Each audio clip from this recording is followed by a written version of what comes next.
کئی کتابوں کے مصنف محترم مفتی منیب الرحمان صاحب۔ پروگرام کا آغاز کرتے ہیں اللہ تعالیٰ کے بابرکت نام سے، سورہ شعراء اور آیات 78 سے 83، 78 سے 83۔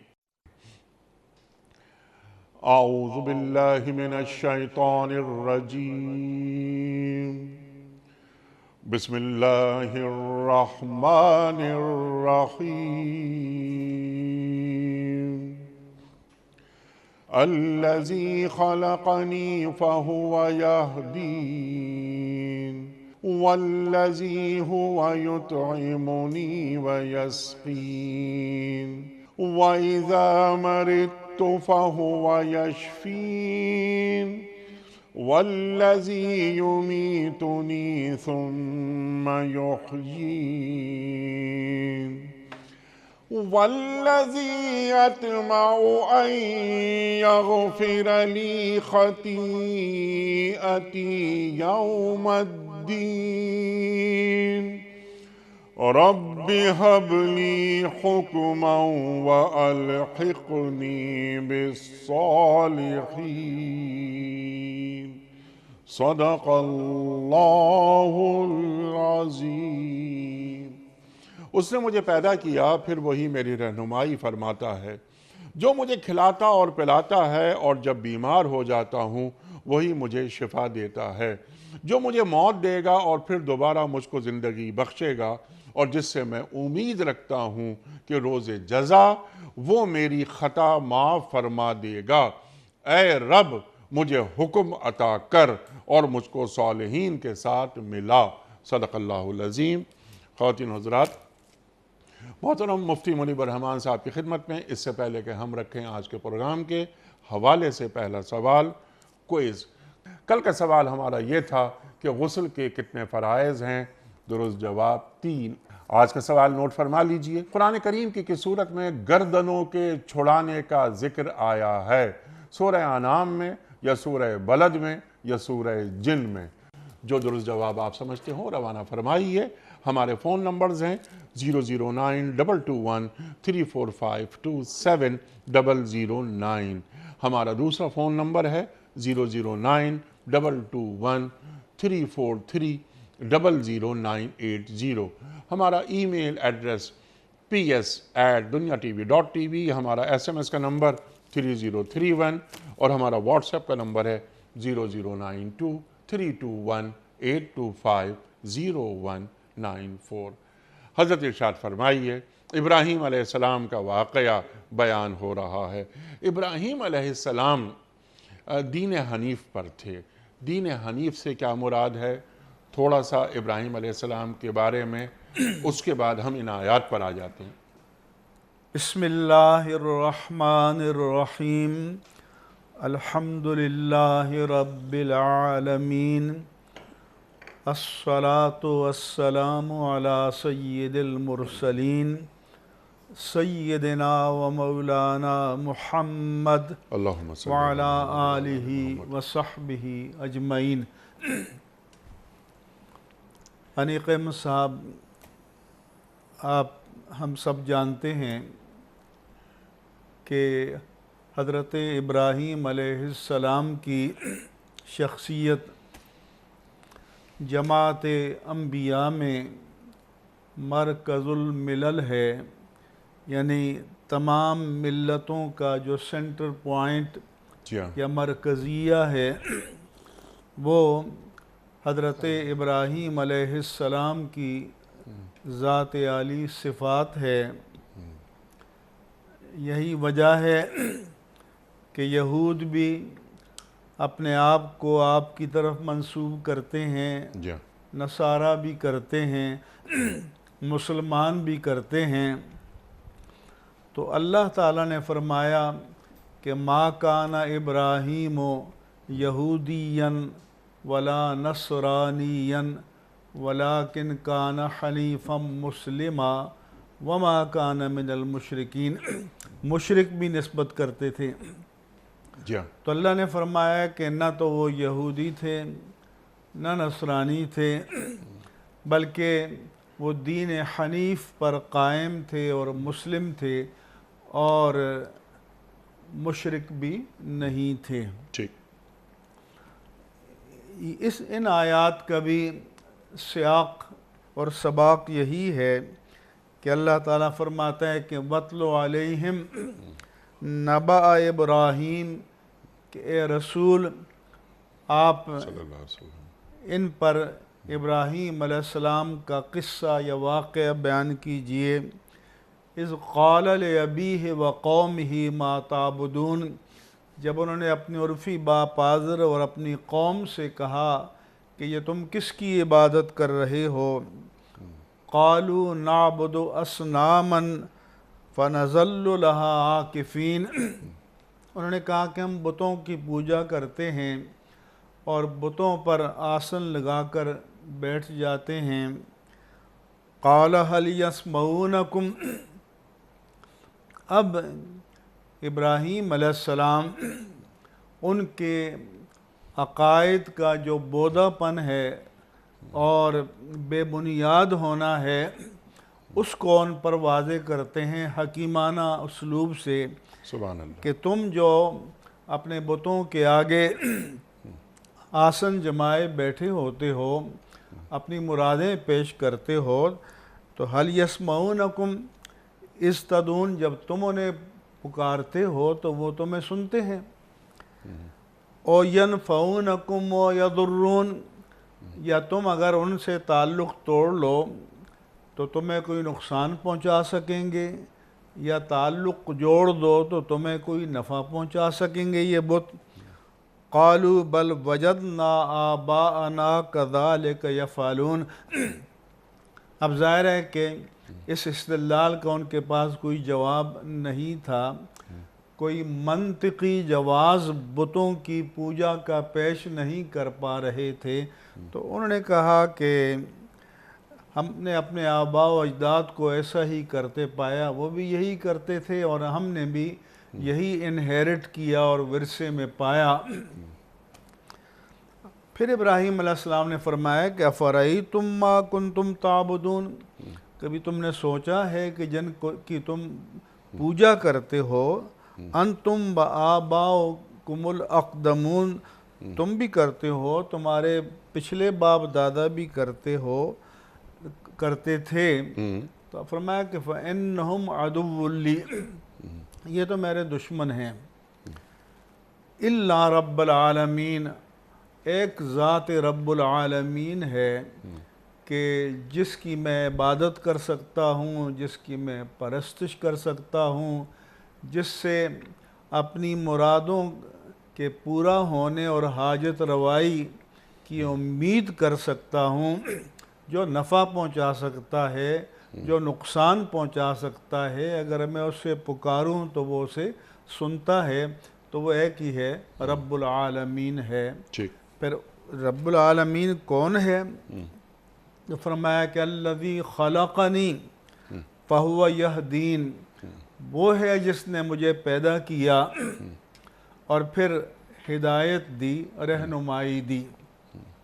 مفسرین کہتے ہیں کہ صفت خلق کے ساتھ ہدایت کو جو اللہ پاک نے یہاں جوڑ کر بیان کیا ہے، یہ بھی اصل میں اپنی ربوبیت کی پہچان بتائی ہے، کیونکہ رب اسے کہتے ہیں کہ جو نقطۂ آغاز سے لے کر بتدریج ارتقاء کی منزلیں طے کرا کر مرتبہ کمال تک پہنچا دے۔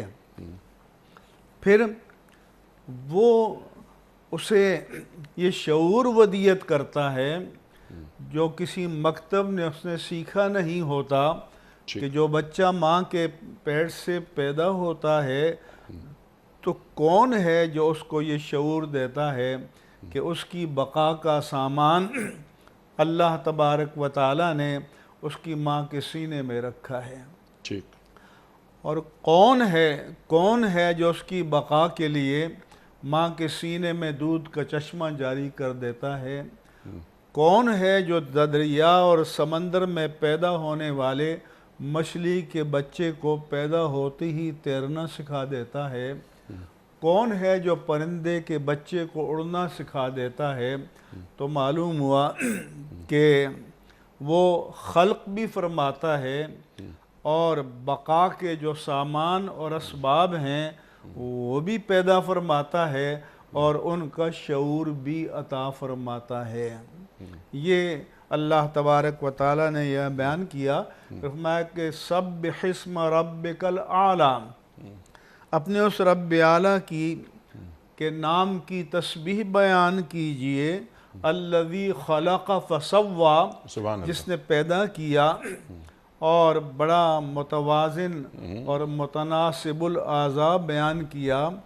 ایک مفسر کے بقول کے نوک پلک درست کی، والذی قدر فہدی، جس نے اندازہ مقرر کیا اور رہنمائی کی، اور پھر دوسرے مقام پر فرمایا کہ وَخَلَقَ كُلَّ شَيْءٍ فَقَدَّرَ تَقْدِيرًا، اور اس نے ہر چیز پیدا کی اور ہر ایک کا اندازہ مقرر کیا۔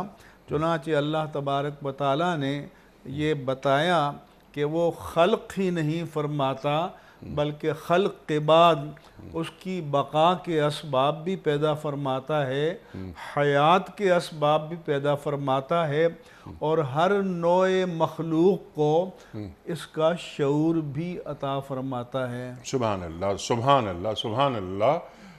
اللہ تعالیٰ اپنے نائب کو پیدا کر رہا ہے، اپنے دونوں ہاتھوں سے میں نے پیدا کیا۔ اللہ قرآن کریم میں فرما رہا ہے لَقَدْ خَلَقْنَا الْإِنسَانَ فِي أَحْسَنِ تَقْوِيمٍ۔ یہ کیسے ہو سکتا ہے کہ اللہ تعالیٰ پیدا کرے اور اس کی ہدایت کا یا اس کی تمام مادی، انسانی، روحانی ضرورتوں کا خیال نہ رکھے اور چھوڑ دے اسی طرح؟ اب سوال یہاں پر صرف یہ پیدا ہوتا ہے کہ اللہ تعالیٰ نے ہدایت کا سامان فراہم کر دیا۔ آپ نے انسان کے بچے کی بات بتائی کہ اسے معلوم ہے کہ میری ماں کے سینے میں دودھ کے چشمے ہیں، جیسا آپ نے فرمایا۔ مچھلی کے بچے کو تیرنا کون سکھاتا ہے؟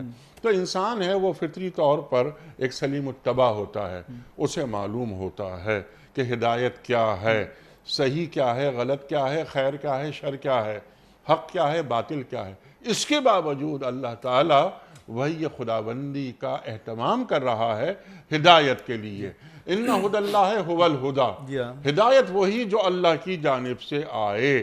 اب یہاں ذرا ہدایت کو کھولیے گا آپ کہ ہدایت سے اللہ تعالیٰ کیا مراد یہاں لے رہا ہے؟ ہدایت کے معنی ہیں راستہ دکھانا، رہنمائی کرنا۔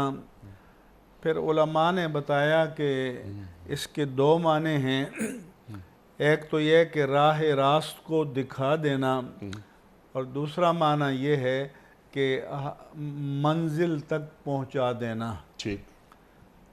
اللہ تبارک و تعالیٰ نے انسان کی ہدایت کے لیے دو طرح کے انتظامات پیدا فرمائے۔ ایک تو یہ ہے کہ انسان کو خود نیکی اور بدی کا شعور عطا کیا۔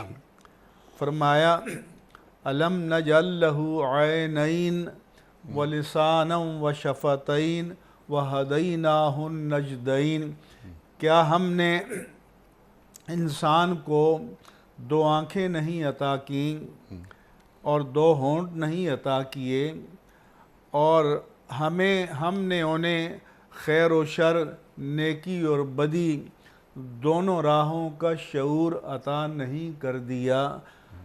پھر قرآن مجید کی سورہ الشمس میں مسلسل کئی قسمیں فرما کر کہ وَالشَّمْسِ وَضُحَاهَا، سورج اور اس کی تابانی کی قسم، وَالنَّهَارِ إِذَا جَلَّاهَا، دن اور اس کے اجالے کی قسم، وَاللَّيْلِ إِذَا يَغْشَاهَا، شب اور ظلمت شب کی قسم، وَالسَّمَاءِ وَمَا بَنَاهَا، آسمان اور اس کی شان رفعت کی قسم، وَالْأَرْضِ وَمَا طَحَاهَا، اور زمین اور جس طرح اسے پھیلایا اس کی قسم۔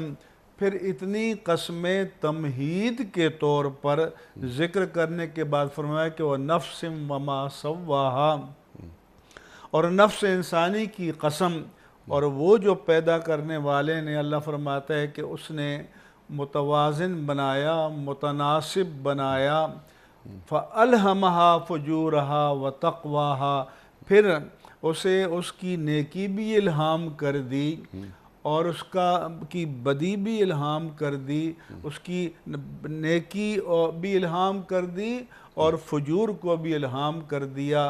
قَدْ أَفْلَحَ مَنْ زَكَّاهَا، پھر جس نے اسے پاک رکھا وہ بامراد ہو گیا۔ وَقَدْ خَابَ مَنْ دَسَّاهَا، جس نے اسے خاک آلود کر دیا وہ نامراد ہوا۔ یہ تو داخلی انتظام تھے۔ خارجی انتظام یہ ہے کہ اللہ تبارک و تعالیٰ نے انسان کی ہدایت کے لیے ایک تو کتاب نازل کی اور دوسرا رجال کتاب بھیجے کہ قد جاءکم من اللہ نور و کتاب مبین، کہ تمہارے پاس اللہ کی جانب سے ایک نور نبوت آیا اور ایک روشن کتاب آئی۔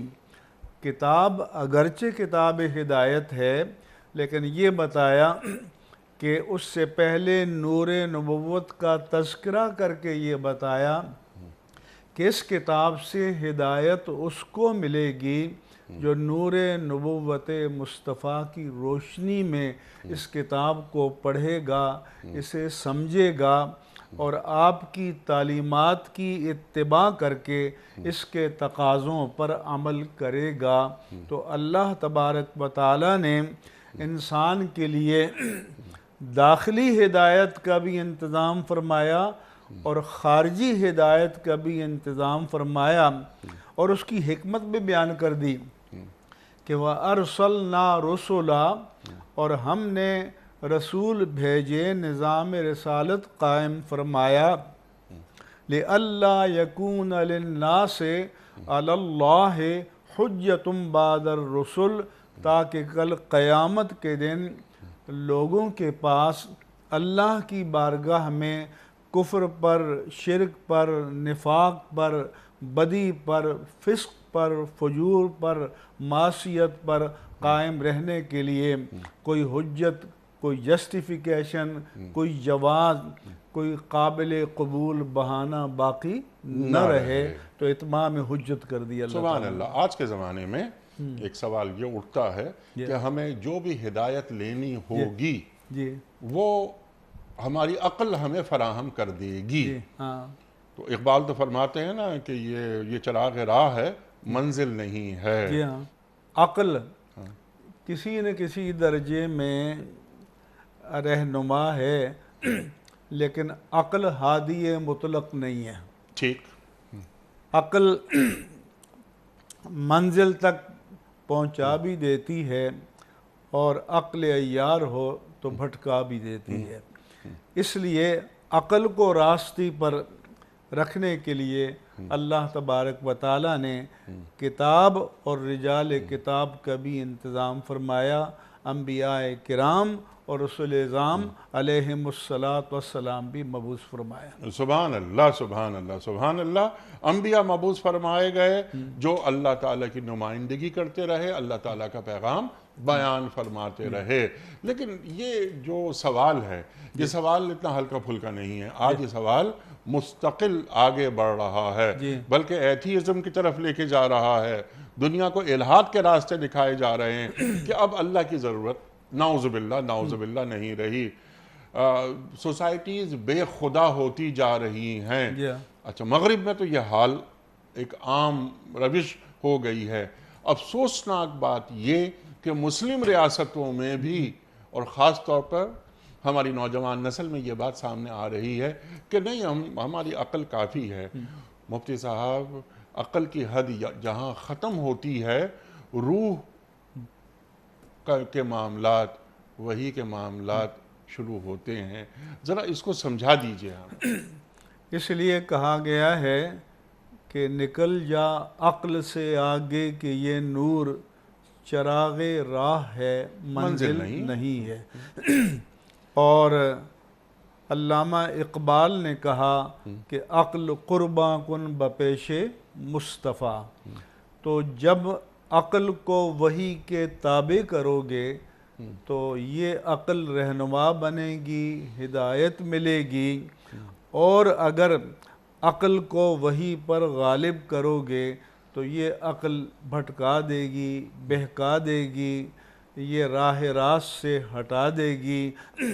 یہی وجہ ہے کہ جتنے بھی ائمہ ضلالت ہیں، جتنے بھی ائمہ تلبیس ہیں، وہ اپنے عہد کے جہلا نہیں تھے، اپنے عہد کے عقلاء تھے، فلاسفہ تھے، دانشور تھے، لیکن جب انہوں نے عقل کو وحی کی قید و بند سے آزاد کر دیا تو وہ عقل ہدایت دینے کی بجائے وہ ہدایت سے محرومی کا سبب بن گئی۔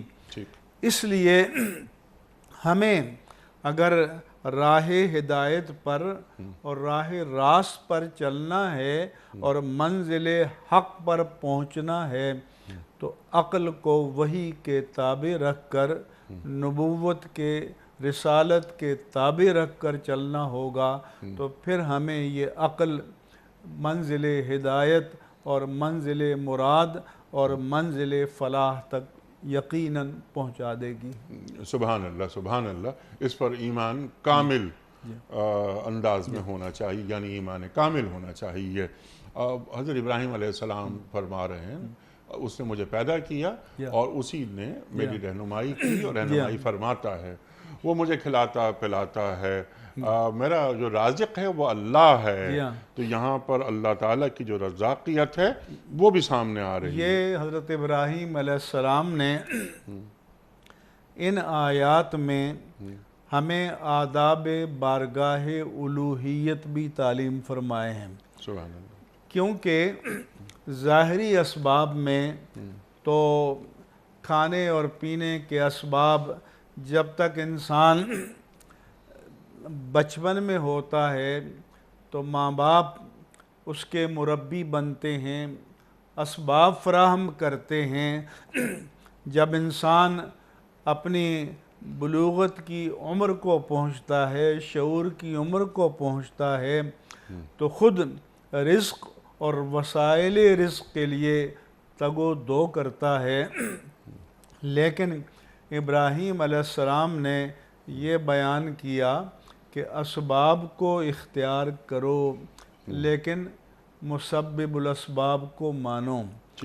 اس لیے اطعام اور سیرابی اس کی نسبت اللہ کی طرف کرو، اگرچہ ہم اپنے ہاتھ سے محنت کرتے ہیں یا ماں باپ ہمیں پالتے ہیں، وہ سبب ہیں رزق کے، لیکن رازق وہ نہیں ہے، رازق اللہ تبارک و تعالیٰ کی ذات ہے۔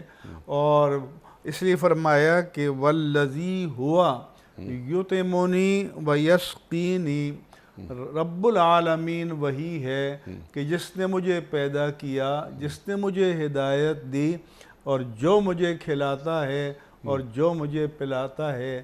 یہی وجہ ہے کہ اللہ نے فرمایا کیا تم نے کبھی غور کیا کہ وہ پانی افریتم ما تشربون جو تم پیتے ہو، اگر ہم اسے زمین کی تہوں میں دھسا دیں تو فَمَن یَأْتِیکُم بِمَاءٍ مَّعِین، پھر تمہارے پاس یہ میٹھے پانی کو لے کر کون آئے گا؟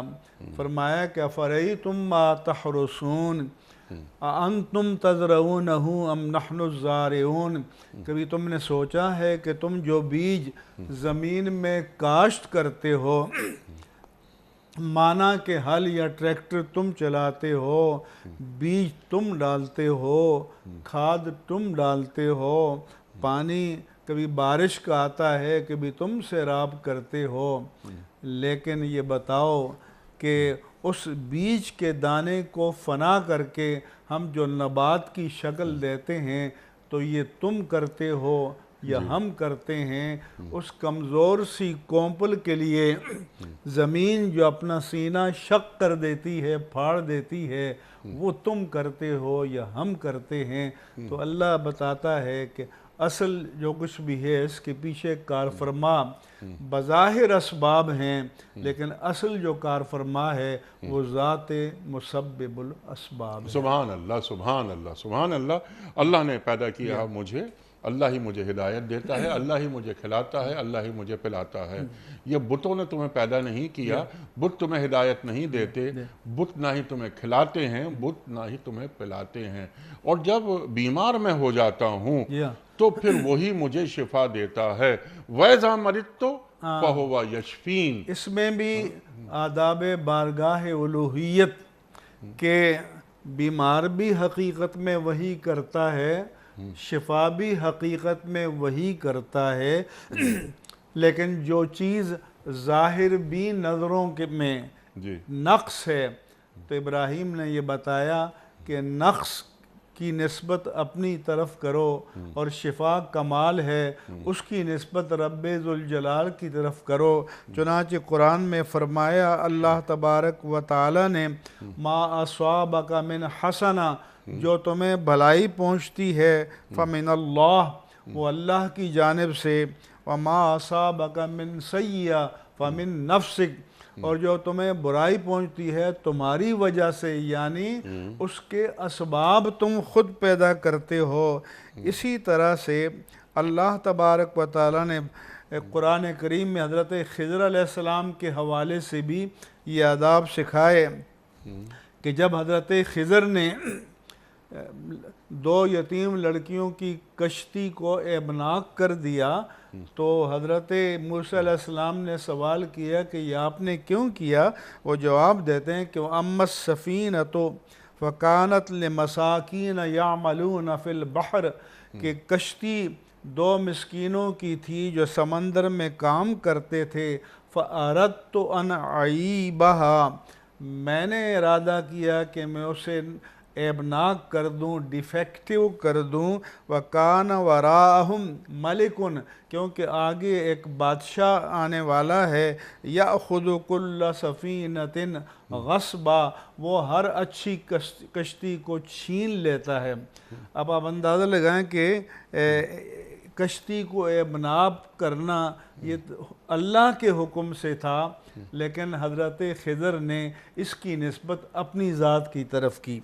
پھر اسی طرح سے دیوار جو ڈہنے والی تھی یتیم بچوں کی، اس کو تعمیر کیا تو فرمایا کہ اما الجدار فکان لغلامین یتیمین فی المدینہ، دیوار اس شہر میں 2 یتیم لڑکوں کی تھی، وَكَانَ تَحْتَهُ كَنْزٌ لَهُمَا، اس کے نیچے ان کا خزانہ تھا، دفینہ تھا جو اس کے باپ نے ان کے لیے دفن کیا تھا، وَكَانَ أَبُوهُمَا صَالِحًا، ان کا باپ نیک آدمی تھا، فَأَرَادَ رَبُّكَ، اب یہاں دیوار کو تعمیر کر کے دینا، خزانے کی حفاظت کرنا، چونکہ یہ کمال ہے، خوبی ہے، تو یہ بھی اللہ کے حکم سے ہوا، لیکن اس کی نسبت حضرت خضر نے اللہ کی طرف کی کہ آپ کے رب نے چاہا کہ اس خزانے کی حفاظت ہو یہاں تک کہ وہ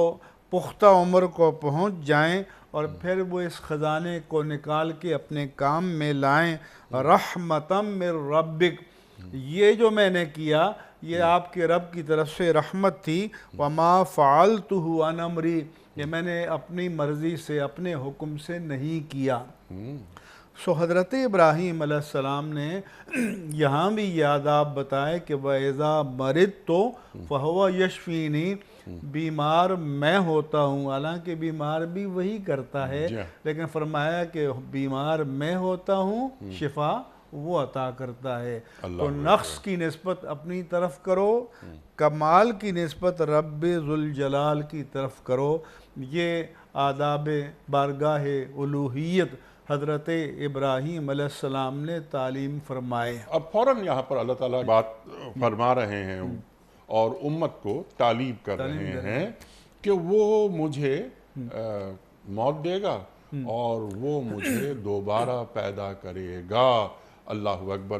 تو وہ زندگی، موت اور موت کے بعد کی پھر زندگی، وہ تمام فلسفے آ گئے، وہی مجھے پیدا کرتا ہے۔ اسی طرح یعنی موت کے اسباب بھی ظاہری دنیا میں کوئی سیلاب میں بہہ گیا، کوئی زلزلے کے نیچے دب گیا، کوئی بیماری کے نتیجے میں فوت ہو گیا، یا خدا نخواستہ کسی کی جان ظلماً لے لی، کسی نے ناحق لے لی، اب یہ اسباب تو ظاہری ہیں، لیکن فرمایا کہ قاتل قتل کرتا ہے لیکن وہ ممیت نہیں ہوتا، ممیت رب ذوالجلال ہوتا ہے۔ اسی طرح سے جس طرح وہ مجھے وقت مقررہ پر مار دے گا، موت طاری کر دے گا، قیامت جب قائم ہوگی تو وہی مجھے حیات بھی عطا فرمائے گا، وہ مجھے زندہ بھی فرمائے گا۔ تو یہ بھی اللہ تعالیٰ کی طرف نسبت کی کہ اور ان اصل میں قوم کو سمجھانا تھا کہ اگر تم نے عبادت کرنی ہے، تم نے حاجت روا ماننا ہے، تم نے کارساز ماننا ہے، تو اس کو مانو جو پیدا کرتا ہے، جو ہدایت دیتا ہے، جو کھلاتا ہے، جو پلاتا ہے، جو زندگی دیتا ہے، جو موت دیتا ہے، جو دوبارہ حیات دے گا، جو ایک روز جزا اور سزا کا دن مالک ہے، اس کا مالک ہے، اور تمہارا حساب کتاب وہ لے لے گا، تمہیں پلٹ کر اسی کے پاس جانا ہے۔ پھر فوراً مفتی صاحب حضرت ابراہیم علیہ السلام فرماتے ہیں کہ مجھے امید ہے کہ وہ میری خطا بخش دے گا۔ اب یہاں دو تین باتیں آ رہی ہیں کہ یہاں پر پہلی بات وہ یہ نہیں فرما رہے کہ اللہ تعالیٰ میری خطا بخش دے گا، میں امید کرتا ہوں۔ نبی معصوم ہوتے ہیں، یہ ہمارا ایمان ہے۔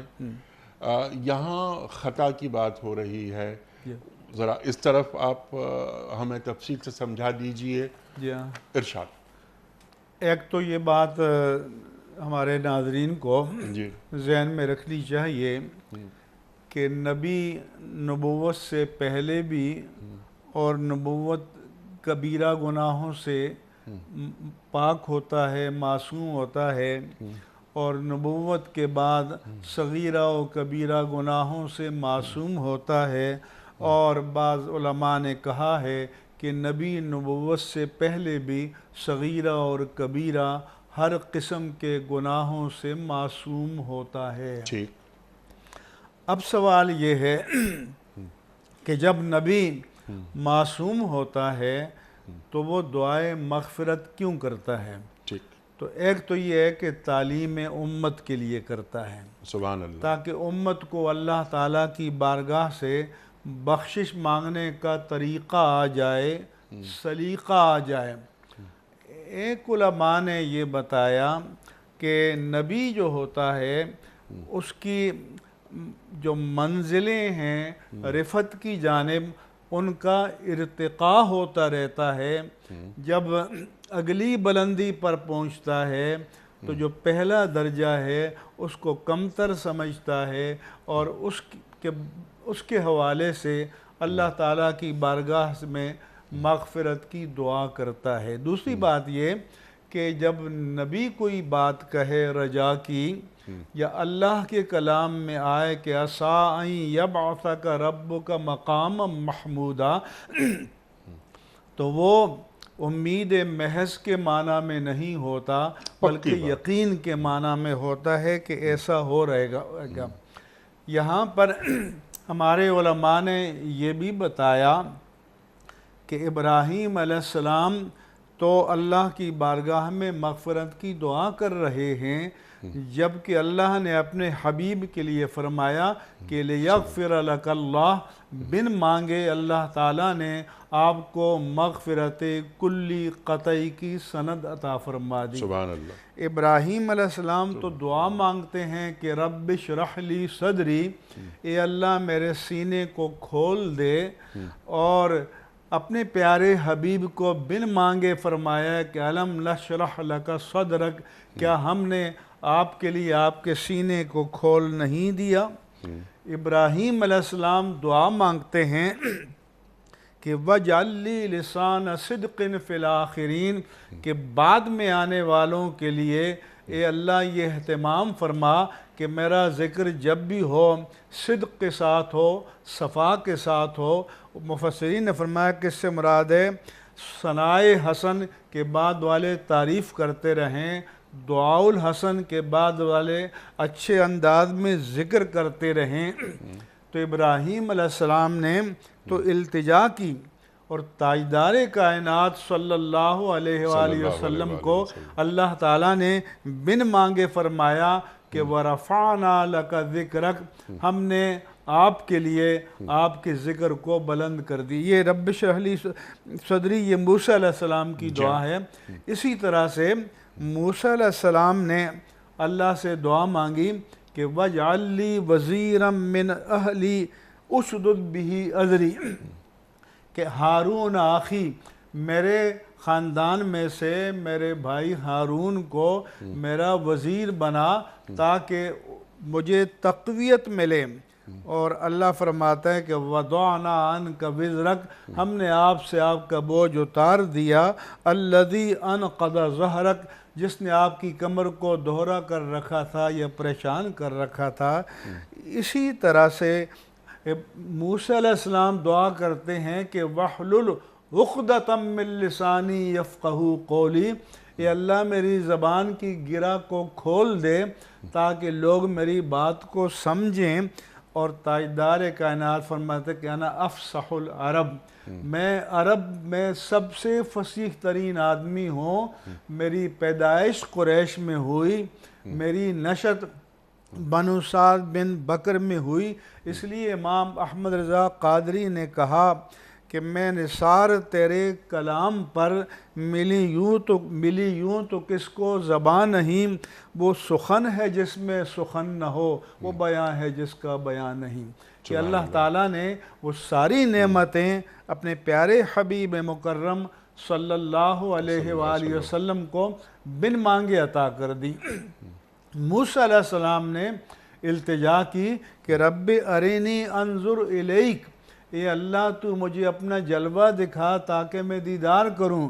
ان کو تو جواب دیا کہ لن ترانی، دیکھ نہیں پاؤ گے، لیکن اپنے حبیب کے لیے کہ تبارک اللہ ہے شان تیری، تجھی کو زیبا ہے بے نیازی، وہاں تو تھا جوش لن ترانی، اور معراج کے موقع پر یہاں تقاضے وصال کے تھے۔ سبحان اللہ، فرمایا کہ ما زاغ البصر وما طغى ما کذب الفؤاد ما رآ، کہ جب آپ اللہ کے پیارے حبیب صلی اللہ علیہ وآلہ وسلم اس کی تجلیات کا دیدار کر رہے تھے تو اللہ نے فرمایا کہ نہ آنکھ بہکی نہ حد ادب سے آگے بڑھی۔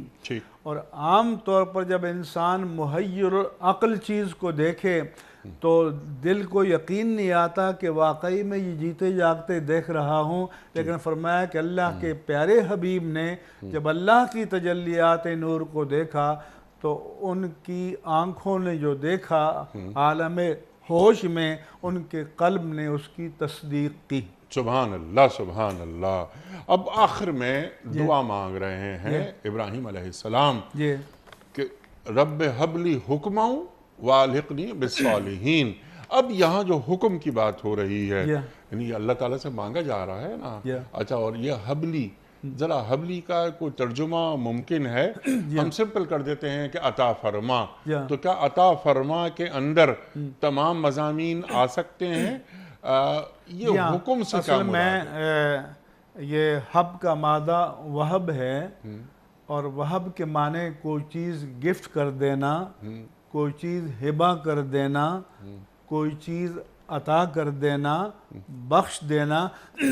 تو حضرت ابراہیم علیہ السلام اللہ تعالیٰ کے حضور دعا کرتے ہیں کہ رب حب لی حکمن، کہ اے اللہ تو مجھے معاملات کو فیصل کرنے کا ملکہ، اس کی صلاحیت اور اس کا کمال عطا فرما۔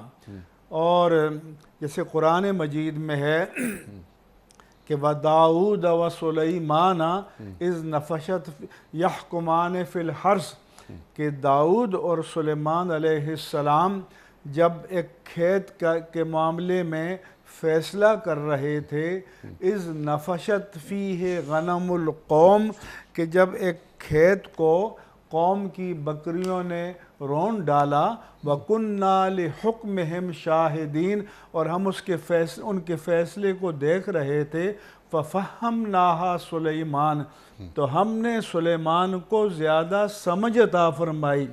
یعنی ایک فیصلہ حضرت داؤد علیہ السلام نے کیا کہ ایک شخص کی بکریوں نے کھیت کو اجاڑ ڈالا، اور کھیت کا مالک حضرت داؤد کی عدالت میں آیا، تو انہوں نے کہا کہ کھیت کا نقصان کتنا ہوا، بکریوں کی مالیت کیا ہے، تو دونوں برابر تھیں، کہا کہ بکریوں کو اب کھیت والا لے لے۔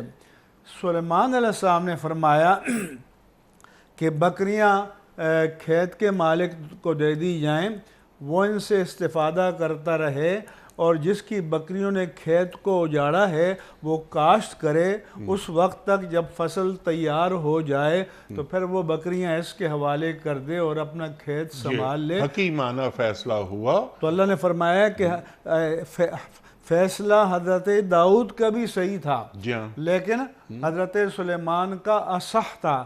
تو اس سے معلوم ہوا کہ فیصلہ کرنے میں بھی درجے ہوتے ہیں، اس لیے حضرت ابراہیم علیہ السلام نے فرمایا کہ رب حب لی حکمن، کہ اے اللہ تو مجھے فیصلہ کرنے کا ملکہ، اس کی استعداد اور اس کی صلاحیت عطا فرما، وَأَلْحِقْنِي بِالصَّالِحِينَ، اور مجھے صالحین سے ملا دے۔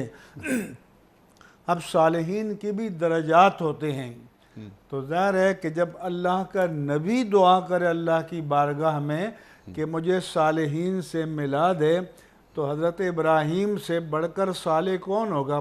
اولو العزم انبیاء 5 ہیں، حضرت نوح علیہ السلام، حضرت ابراہیم علیہ السلام، حضرت موسیٰ علیہ السلام، حضرت عیسیٰ علیہ السلام، اور پھر امام الانبیاء والمرسلین سیدنا محمد الرسول اللہ صلی اللہ علیہ وآلہ وسلم۔ تو گویا یہ دعا کر رہے ہیں کہ مجھے صالحین کی جو ہائیسٹ کیٹیگری ہے ان میں شامل، ان میں ملا اور دیں۔ یہ دعا کئی انبیاء نے فرمائی، انت ولی فی الدنیا والآخرہ توفنی مسلما والحقنی بالصالحین۔ یوسف علیہ السلام بھی یہ دعا مانگ رہے ہیں۔ مفتی صاحب، بہت ساری گفتگو مزید ہو سکتی ہے، لیکن وقت یہاں مکمل ہو گیا ہمارے آج کے پروگرام کا۔ انشاءاللہ کسی اور پروگرام میں ہم ان موضوعات پر مزید آپ سے بات کروائیں گے۔ خواتین و حضرات، وقت یہاں مکمل ہوا ہمارے آج کے پروگرام کا۔ مفتی منیب الرحمان صاحب کے ہم بڑے شکر گزار کہ آپ تشریف لائے اور آپ نے قرآن کریم کی یہ جو آیات ہیں سورہ شورى کی 78 سے 83 ان پر کلام فرمایا اور ہماری علمی کمی کو دور فرما دیا۔ خواتین و حضرات، پروگرام کے آخری حصے میں ہم رکھتے ہیں کوئز کمپٹیشن۔ کل کا سوال ہمارا یہ تھا کہ غسل کے کتنے فرائض ہیں؟ درست جواب 3۔ آج کا سوال نوٹ فرما لیجئے۔ قرآن کریم کی کس صورت میں گردنوں کے چھڑانے کا ذکر آیا ہے؟ قرآن کریم کی کس صورت میں گردنوں کے چھڑانے کا ذکر آیا ہے؟ 3 آپشنز، سورہ انعام میں، یا سورہ بلد میں، یا سورہ جن میں۔ جو درست جواب آپ سمجھتے ہوں روانہ فرمائیے۔ ہمارے فون نمبرز ہیں 0092213452709۔ ہمارا دوسرا فون نمبر ہے 009221343000980۔ ہمارا ای میل ایڈریس ps@duniatv.tv۔ ہمارا SMS کا نمبر 3031، اور ہمارا واٹس ایپ کا نمبر ہے 0092321825019۔ مفتی صاحب، قرآن اندازی ایک پرچی آپ نکال کر اعلان فرما دیجئے۔ آج کے ونر ہیں شیر افضل نوشہرہ۔ شیر افضل صاحب نوشہرہ سے آپ کی خدمت میں دنیا ٹی وی کی جانب سے دینی کتب پر مشتمل یہ گفٹ ہیمپر ہم آپ کے گھر بذریعہ کوریئر روانہ کر رہے ہیں۔ آپ کو بہت بہت مبارک ہو۔ اختتام ہوتا ہے پیام صبح کا روزانہ ایک قول پر، اور وہ قول ہوتا ہے صاحب نہج البلاغہ امیر المومنین حضرت علی مرتضیٰ کرم اللہ وجہہ کا۔ آپ فرماتے ہیں جو تم سے نیک گمان رکھے اس کے گمان کو سچا ثابت کرو، جو تم سے نیک گمان رکھے اس کے گمان کو سچا ثابت کرو۔ سبحان اللہ سبحان اللہ۔ اپنے میزبان انیق احمد کو کل تک کے لیے اجازت دیجیے۔ خدا حافظ۔